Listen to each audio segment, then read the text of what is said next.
criminal researcher who planned the perfect murder. On the warm evening of May 24, 2024, Amie Gray, 34, and Leanne Miles, 38, two close friends, chose Durley Chine Beach in Bournemouth as their place to relax after a stressful work week. This peaceful location sits at the foot of Westcliff Gardens, close enough to the city center, yet sufficiently secluded for them to enjoy some privacy. As night fell, the two women sat beside a small fire, its warm glow flickering around them as they chatted and laughed under the full moon, enjoying the peaceful seaside night. However, danger lurked in the darkness. Surveillance cameras captured images of Amie and Leanne sitting peacefully by the fire, unaware that a shadowy figure was lingering on the coastal promenade, observing them for several tense minutes.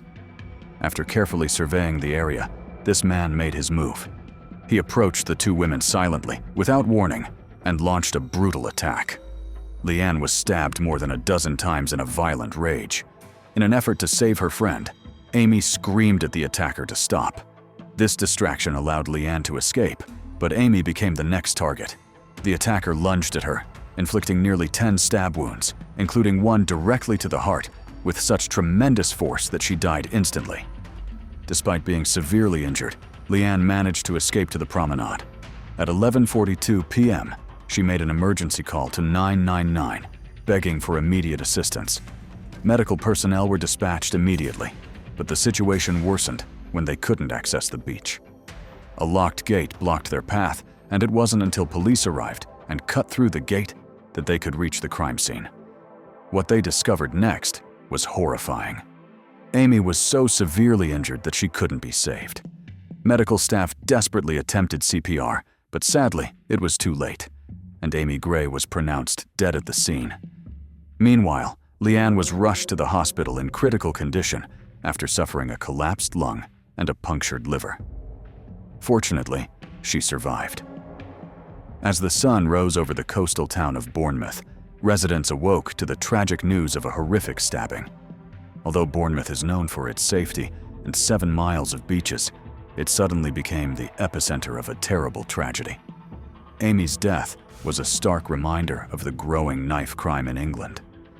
Amie Gray was a 34-year-old woman, described by her mother Sharon as a wonderful soul, cheerful, kind, and energetic. She was married to Shaw Gray, and together they raised a young daughter. Amie was a respected personal trainer and the head coach of Dorset futsal team, where she had been honored as the club's Woman of the Year. Amie and Leanne shared a deep friendship, with Leanne coming from the nearby town of Paul, just a few years older than Amie. In the hours following the attack, Dorset police launched a formal investigation to identify who had killed Amie and injured Leanne. More than 100 police officers were deployed to the area that morning, where they scoured the beach, promenade, and all surrounding areas. The police force divided into 2 teams, one examining the crime scene, while the other sought potential witnesses. And as part of standard procedure, investigators immediately turned to all surveillance cameras in the area, including those owned by hotels, shops, and council-owned cameras along the seafront. Fortunately, the area had numerous cameras, giving detectives a good starting point to trace back, and what they found was terrifying. After reviewing hours of footage from the beach and surrounding streets, detectives found not just one, but multiple appearances, multiple videos, all seemingly capturing the suspect's movements before, during, and after Amie Gray's murder. Through camera tracking, police identified the suspect as Nasen Saadi, a 20-year-old criminology student at Greenwich University, living in Cudden, South London.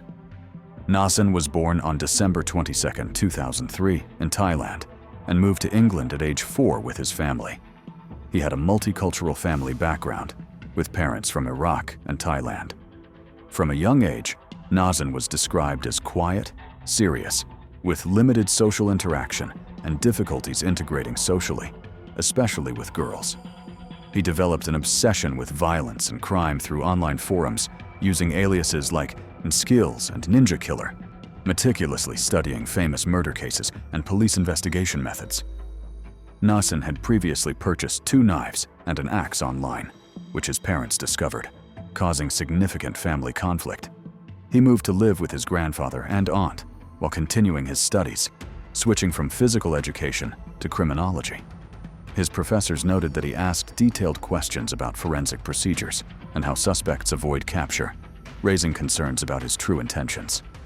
In February 2024, Nasen became the subject of a formal stalking complaint, leading to a police investigation into his behavior.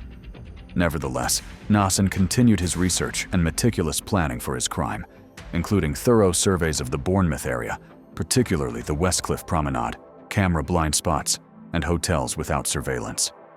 In early 2024, Nasen began researching Bournemouth, specifically the Westcliff area. His searches were suspicious as he obtained maps of the promenade, examined areas with fewer surveillance cameras, and even Googled whether it was more difficult to run on sand or pebbles. He also searched for hotels near the beach without surveillance cameras and even browsed forums looking for blind spots.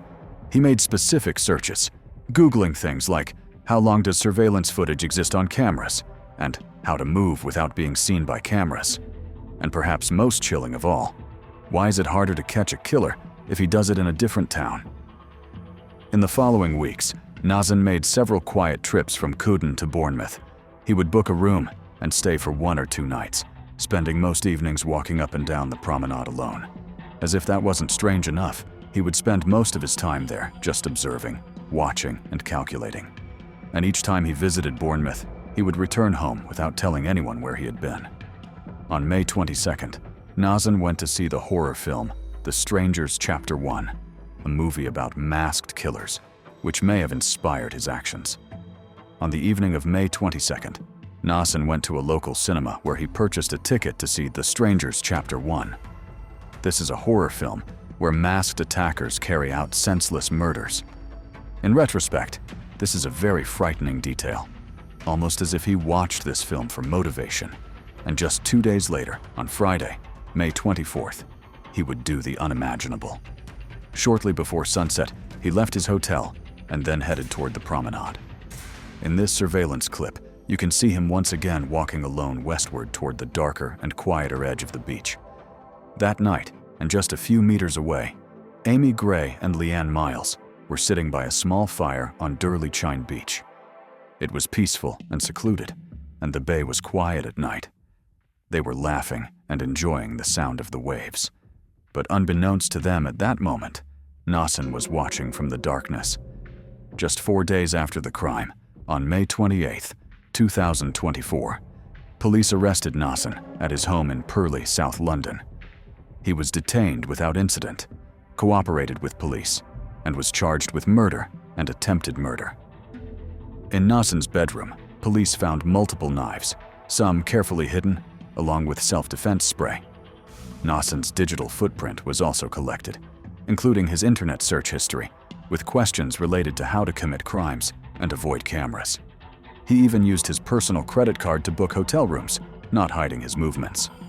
During interrogations, Nasen denied any involvement and claimed he couldn't remember anything about the event, blaming his blackout on alcohol. However, with overwhelming evidence, on December 18, 2024, the jury found Nasen guilty of murder and attempted murder. The judge decided to delay sentencing to prepare a detailed report on the case.